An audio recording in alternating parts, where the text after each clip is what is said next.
today I am Zarafe R. Versales from the class of ARC22 and a student of CWTS. So today I make my own problem tree and I'm here to discuss what's in it. So for the problem that I chose is corruption. We can all say naman po na corruption is one of the major problems here in the Philippines and ang dami na pong lumalabas na news about it. So what are the causes for that? So what I did put in my problem tree is for the cause is the corrupt politicians. Why? Because yun nga po, due to the recent news na lumalabas kung paano mag-corrupt yung mga politicians who are supposed to be the leaders of this country, pero sila pa yung nagiging cause kung bakit nagkakaroon ng problema sa bansa natin.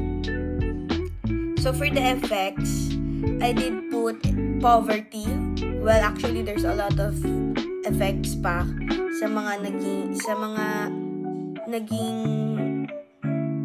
nangyari. I mean, there are a lot of effects pa na caused by the corrupt politicians, by corruption. But I did put poverty. Yun ang pinaka-highlight ko because poverty is one of the major issues here in the Philippines. As we all know naman na there's a lot of Filipinos na naghihirap and parang thinking na there are some politicians out there who in a way na ine-enjoy ba yung pera ng Pilipino.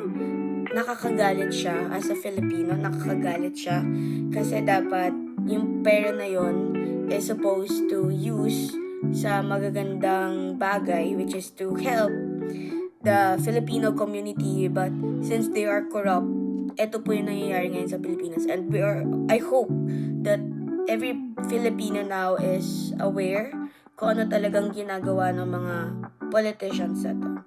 So that's it for my presentation. I hope na-explain ko siya ng maayos and I hope that may natutunan sa aking presentation. Thank you.